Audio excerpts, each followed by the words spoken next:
हाय, मैं हूं प्रॉफमैन, आपका super coach for physics and chemistry. और मैं आपके लिए लेके आता हूं शॉर्ट एंड क्रिस्प वीडियोस जिनसे आप कभी भी और कहीं भी किसी भी टॉपिक को बहुत ही कम टाइम में बहुत अच्छे से समझ सकते हैं, या किसी पुराने टॉपिक को बहुत ही कम टाइम में रिवाइज कर सकते हैं। तो लास्ट वीडियो में मैंने आपको बताया था कि एक कैपेसिटर में कितनी पोटेंशियल एनर्जी स्टोर होती है। उसको डिराइव भी करवाया था एंड उससे रिलेटेड पूरा प्रोसेस डिटेल में एक्सप्लेन किया था। जिन लोगों ने वो वीडियो नहीं देखा है, जाके इलेक्ट्रोस्टैटिक्स एंड कैपेसिटेंस वाली प्लेलिस्ट में उस वीडियो को देखिए, आपको बहुत चीजें बहुत अच्छे से समझ में आएंगी। आज हम एक और बहुत ही इंपॉर्टेंट कॉन्सेप्ट की बात करने जा रहे हैं, जो कि है कॉमन पोटेंशियल। तो पहले समझते हैं ये एग्जैक्टली होता क्या है। तो यहां पे मैंने लिख भी दिया है कि जब हम दो कंडक्टर्स जिनका की पोटेंशियल डिफरेंट है, उनको कनेक्ट करते हैं थ्रू अ कंडक्टिंग वायर, तो पॉजिटिव चार्ज, याद रखिएगा, तो पॉजिटिव चार्ज जो होता है वो हायर पोटेंशियल से लोअर पोटेंशियल की तरफ फ्लो करने लगता है उस कंडक्टिंग वायर से। और ये कब तक फ्लो करता है? जब तक कि दोनों कंडक्टर्स के जो पोटेंशियल्स हैं ये इक्वल नहीं हो जाए। और जैसे ही ये पोटेंशियल इक्वल हो जाएंगे, उसके बाद ये चार्ज फ्लो करना बंद कर देगा। तो ये जो इक्वल पोटेंशियल की वैल्यू है, जो दोनों पर इक्वल पोटेंशियल हो गया है, उसे ही हम क्या बोलते हैं? Common potential. कॉमन क्यों? क्योंकि अब वो दोनों कंडक्टर्स में सेम पोटेंशियल है, then we can call it common potential. तो फिर से समझ लो, अगर मैंने दो कंडक्टर्स जिनका की पोटेंशियल डिफरेंट था उनको एक कंडक्टिंग वायर से कनेक्ट किया, in that case positive charge जो है वो हमेशा हाई पोटेंशियल से लो पोटेंशियल की तरफ मूव करेगा, जब तक कि दोनों का पोटेंशियल सेम नहीं हो जाए। और ये जो सेम पोटेंशियल दोनों को मिल गया है, इसे ही हम क्या बोलते हैं? कॉमन पोटेंशियल बोलते हैं। तो इस प्रोसेस में एग्जैक्टली हो क्या रहा है? हम ये कह सकते हैं कि इस प्रोसेस में चार्ज का कोई लॉस नहीं हो रहा है। तो total initial charge total final charge के इक्वल है, जो कि कंजर्वेशन ऑफ चार्ज कहता भी है। लेकिन एग्जैक्टली हो क्या रहा है? चार्ज सिर्फ रीडिस्ट्रीब्यूट हो रहा है, ताकि दोनों के पोटेंशियल सेम हो जाए। रीडिस्ट्रीब्यूशन कैसे हो रहा है? क्योंकि एक कंडक्टर से दूसरे कंडक्टर की तरफ चार्ज फ्लो कर रहा है, बट टोटल चार्ज कहीं पे भी लूज नहीं हो रहा है। तो चार्ज हमेशा सेम रहेगा इनिशियली एंड फाइनली, लेकिन उसका रीडिस्ट्रीब्यूशन हो जाता है। तो आपको अगर ये अच्छे से समझ में आ गया है, तो अब हम मूव करते हैं, जरा वैल्यू निकालते हैं, इस कॉमन पोटेंशियल की वैल्यू क्या होगी। तो सिनेरियो देखना, मान लिया ये एक कंडक्टर है जिसका की कैपेसिटेंस है C1 और इस समय इसका पोटेंशियल है V1। ये दूसरा कंडक्टर है, इसका कैपेसिटेंस है C2 और इस समय इसका पोटेंशियल है V2। तो हम इनके चार्ज भी निकाल सकते हैं। देखो, चार्ज होता है C × V।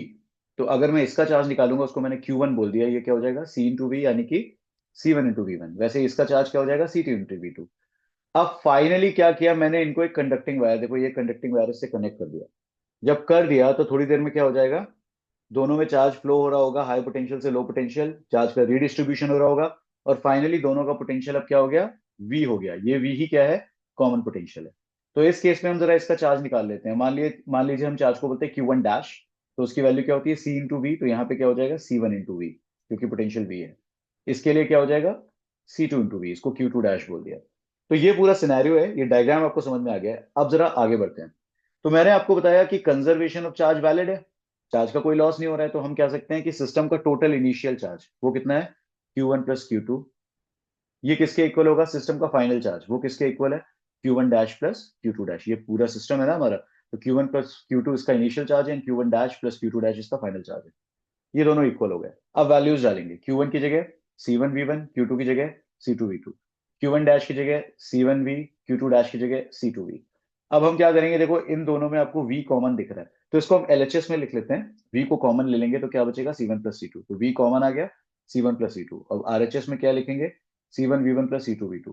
अब आपको इस V की वैल्यू निकालनी है, तो ये इधर डिनोमिनेटर में आ जाएगा। तो V की वैल्यू क्या मिलेगी? C1V1 + C2V2 अपॉन, ये नीचे आ गया, C1 + C2।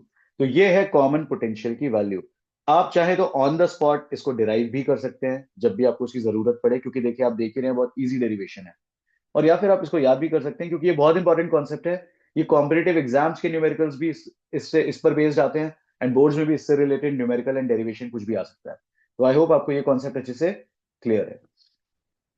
अब एक और इंपॉर्टेंट चीज, जब भी मैं दो कंडक्टर्स को वायर से कनेक्ट कर रहा हूं, तो मैंने आपको बोला कि चार्ज हाई पोटेंशियल से लोअर पोटेंशियल की तरफ क्या हो रहा है? फ्लो हो रहा है।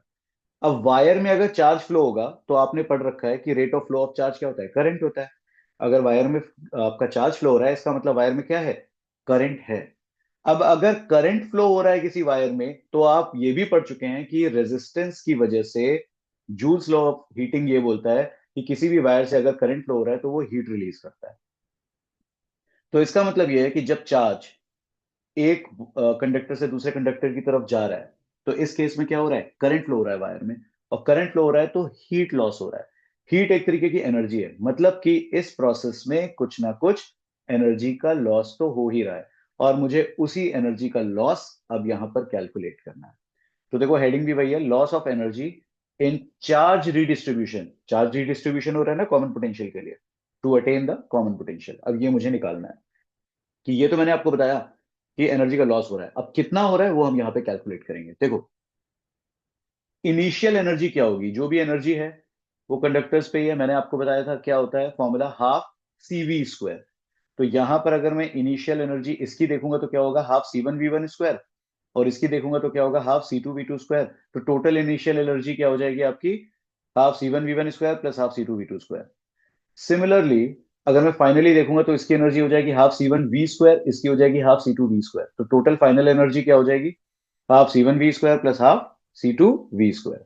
अब मुझे चाहिए change in energy delta U.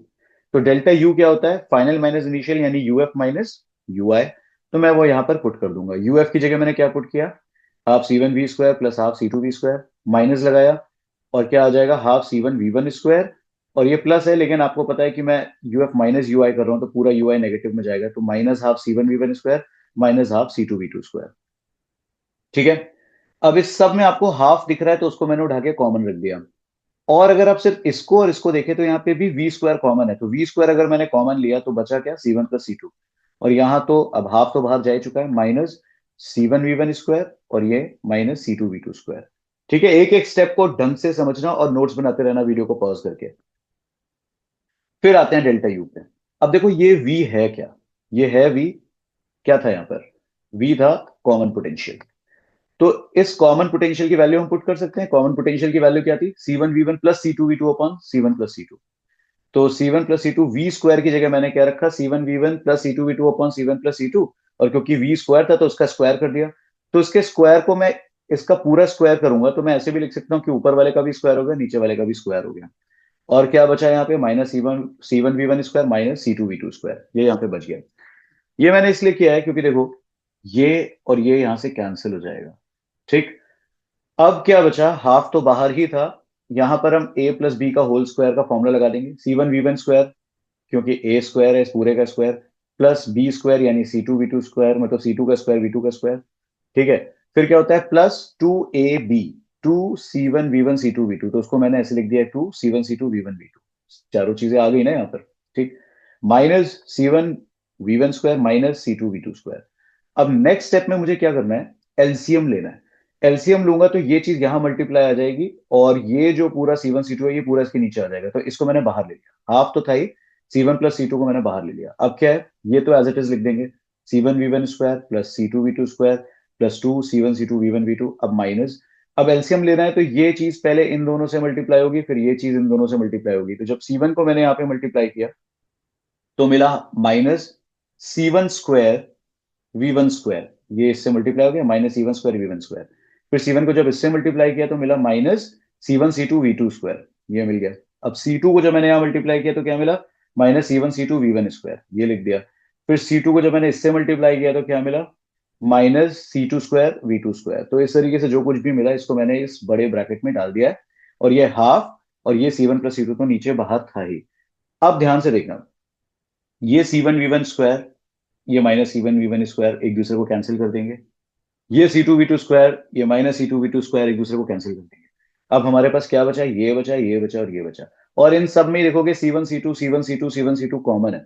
तो जो भी बचा है उससे पूरे से मैंने minus C one C two बाहर निकाला। अभी आपको आगे पता चलेगा क्यों मैंने minus C one C two बाहर निकाला है। तो सी वन सी टू तो सब में है ही, लेकिन मैंने माइनस साइन के साथ सी वन सी टू बाहर निकाला। तो अब क्या बचा, जब मैंने minus C one C two बाहर निकाल दिया तो माइनस तो ये रहा, ऊपर आ गया सी वन सी टू, नीचे क्या था, टू था और सी वन प्लस सी टू था। सब कुछ एज इट इज लिख दिया। अब देखो फायदा क्या हुआ, जब मैंने इसमें से minus C one C two बाहर निकाला तो बचा क्या, वी वन स्क्वायर। फिर मैंने इसमें से minus C one C two बाहर निकाल दिया तो क्या बचा, वी टू स्क्वायर। अब यहां पर आए, जब यहां पर मैं पहुंचा तो मैंने इसमें से minus C one C two बाहर निकाला। अब ये प्लस था, प्लस को हम क्या लिख सकते हैं, minus into minus. Minus into minus में से एक minus C one C two मैंने बाहर निकाल दिया तो दूसरा माइनस बचेगा। तो क्या आ जाएगा -2 v1 v2। तो इससे क्या फायदा हुआ कि हमें ये जो चीज मिल रही है, देखो ये क्या है, a² + b² -2ab। तो इस पूरे की जगह हम क्या लिख सकते हैं, v1 - v2 का होल स्क्वायर। तो जो मेरा डेल्टा यू फाइनली बन गया वो क्या बना, देखना, हाफ है, नेगेटिव साइन के साथ हाफ है, C1 C2 है अपॉन C1 + C2 है। तो नेगेटिव साइन के साथ हाफ है, C1 C2 upon C1 + C2। और इस पूरे की जगह मैं लिख सकता हूं v1 - v2 का होल स्क्वायर। तो इस तरीके से मुझे कितना एनर्जी का लॉस होगा इस प्रोसेस में वो मैंने यहाँ पे कैलकुलेट कर लिया। लेकिन अभी कैसे पता चलेगा कि ये लॉस है, मैंने थ्योरेटिकली तो आपको समझा दिया कि ये लॉस है, बट मैथमेटिकली भी तो हमें पता होना चाहिए ना कि ये लॉस है। तो देखो, अगर आप ध्यान से देखो, कैपेसिटेंस तो पॉजिटिव ही होता है, यानी ये पूरी चीज पॉजिटिव है, सारी कैपेसिटेंस की वैल्यूज हैं। और ये एक स्क्वायर है, स्क्वायर भी हमेशा पॉजिटिव होता है, तो मैं कह सकता हूं कि ये पूरा जो पोर्शन है ये क्या है, पॉजिटिव है। लेकिन इसके साथ एक माइनस साइन लगा है, इसका मतलब ओवरऑल ये क्या बन गया, नेगेटिव। तो मैं कह सकता हूं कि जो डेल्टा यू है वो है नेगेटिव। डेल्टा यू को हम क्या लिख सकते हैं, यूएफ - यूआई। नेगेटिव मतलब <0। अब ये यूआई इधर चला जाएगा तो क्या बनेगा, यूएफ इज यूआई। मतलब फाइनल एनर्जी जो है वो इनिशियल एनर्जी से कम है। अगर फाइनली एनर्जी कम हो रही है इसका मतलब क्या हुआ होगा, एनर्जी का कुछ लॉस हुआ होगा। और वो मैंने आपको बता दिया है कि जो एनर्जी का लॉस है वो किसके फॉर्म में हो रहा है, हीट के फॉर्म में हो रहा है, थ्रू द कनेक्टिंग वायर। तो आई होप आपको ये पूरा कॉन्सेप्ट अच्छे से समझ में आ गया है। इसके नोट्स जरूर बनाना। वीडियो अच्छा लगा है तो उसे लाइक करिएगा, चैनल को सब्सक्राइब करिएगा और अपने फ्रेंड्स में इसको जरूर शेयर करिएगा। नोट जरूर बनाना और रिवाइज करते रहना। अब आज जो हमने पढ़ा है इसी पर बेस्ड मैंने एक क्विज बनाया है, देखते हैं कितने लोगों ने इसको बहुत ध्यान से देखा है और वो इसका सही आंसर दे पाते हैं। तो क्वेश्चन क्या है, which of the following statement is true when two conductors are connected to attain common potential. मतलब जब दो कंडक्टर्स को हम वायर से कनेक्ट करते हैं कॉमन पोटेंशियल अटेन करने के लिए, तो इनमें से कौन सा स्टेटमेंट उस पूरे प्रोसेस के लिए ट्रू है। और ये जो भी हमें आंसर देना है ये फॉर द होल सिस्टम देना है, मतलब दोनों कंडक्टर को एक सिस्टम मान के। तो पूरे सिस्टम के लिए ये बोल रहा है ऑप्शन ए में कि इनिशियल चार्ज फाइनल चार्ज के इक्वल होगा। ऑप्शन बी में इनिशियल पोटेंशियल फाइनल पोटेंशियल के इक्वल होगा। ऑप्शन सी में इनिशियल एनर्जी फाइनल एनर्जी के इक्वल नहीं होगी। और ऑप्शन डी कहता है कि A and C both are true. जिन लोगों ने इस वीडियो को बहुत अच्छे से समझा है वो डायरेक्टली बहुत ही आसानी से इसका आंसर दे सकते हैं। कमेंट सेक्शन में आंसर लिखिए। जिनको नहीं आता है वो जरा इसको रिवाइज करिए और फिर इसका आंसर दीजिए। जिनके भी आंसर सही होंगे मैं उनको लाइक कर दूंगा। तो ठीक है, आप लोग पढ़ते रहिए, नोट्स बनाते रहिए और इसी तरीके से और इंपॉर्टेंट वीडियोस एंड और इंपॉर्टेंट कॉन्सेप्ट्स के साथ मैं आऊंगा नेक्स्ट लेक्चर में। तब तक के लिए stay safe and problem says bye.